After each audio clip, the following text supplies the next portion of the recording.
I'm looking at Q1 2021. What sectors would you advise people to put their money into to possibly see those double-digit gains that you say aren't for sure going to happen? Well, we have to look at the market as a whole and say, are there growth stocks and are there reopening stocks that still have considerable room to move?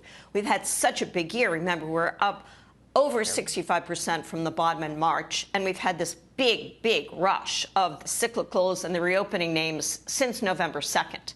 So there are growth stocks, even Facebook, Google, as example, Apple, that paused for a while from September. They've started to pick up recently. We think that they still have room to grow in the first quarter into next year.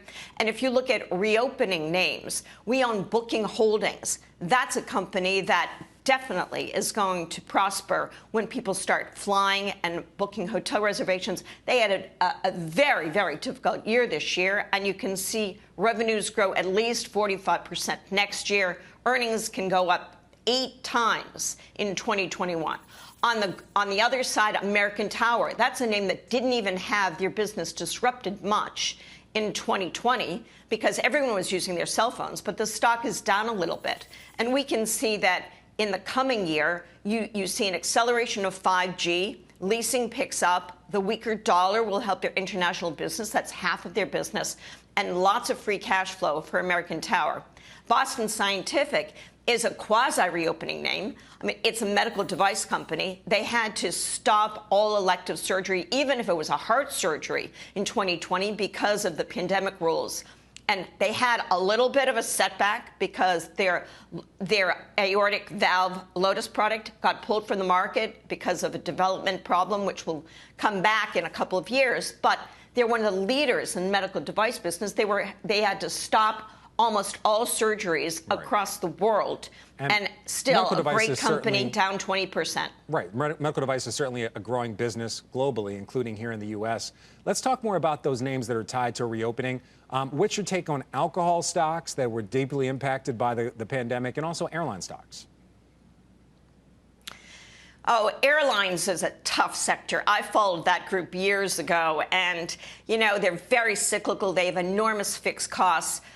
There probably are going to be hardships over the next 6 months because people start to gingerly go back to flying. The question is, do you have an airline? Southwest, for example, is an airline that consistently has made money over the last, 30 years, quarterly earnings growth, and this was a tough year. So that, JetBlue perhaps, but in general, those airlines are very cyclical, and the cost of those planes and fuel make the business hard to adjust as a strong, consistent grower. In terms of alcohol, a name, Budweiser and if you look at Constellation Brands, came down, really built up. I think that the restaurant business, if you're going to play it that way, who's eating in restaurants, some of those stocks that have had a big hit this year could begin to show improvements when in dining comes back. The hotel stocks reopening, some of them have moved a lot already. They're up like 30 to 50%. Some hospitality names. So you have to be careful to make sure what you're buying hasn't moved too far in anticipation of a strong 2021. Yeah, Constellation Brands reports next week. Certainly a stock that we're going to be watching their earnings just to see the state of the consumer and what people are buying. I want to turn to a point that you actually sent us that I thought was pretty interesting. You said there is a record number of companies trading at 10 times forward earnings or more in the S&P now. But when you look at that and you look at an Amazon trading at 84 times and then a Square trading at 200 times, how do you discern which ones actually deserve that valuation, and at least in your mind, and ones that are just overvalued? Okay, so the statistic is 10 times revenue, not earnings. Most of those companies on that list, there are 117 companies on that list that were selling at more than 10 times revenues, that are over 10 billion in market cap. And I think that's where the bubble in the market has been. If you look at, CrowdStrike, Airbnb as an example, Okta, Novavax, even Moderna and some great companies, but the public has flocked to those names over the past few months, and they're on a spike that was parabolic, and it's hard to see how they might not have to correct a bit before and pause before they come back. 117 was 3 times the number that we had at the end of 2018. And that's just sort of hit me as an extreme level of investor enthusiasm that needed perhaps to be tempered. Speaking of enthusiasm, banking, finance, and energy, they've seen a lot of enthusiasm, at least in December, after pretty tough years, both up over 20% in December. What's your outlook for Q1?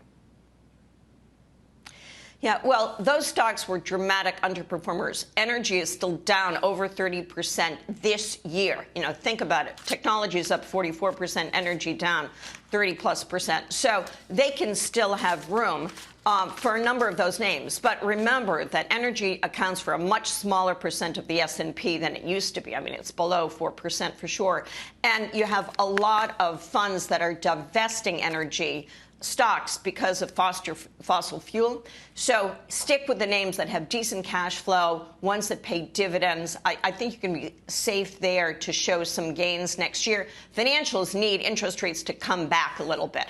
You know, low interest rates, record low interest rates, does not help them at all. But I think the names that have been moving can continue to go up into next year because they're still at very low multiples. JP Morgan as an example.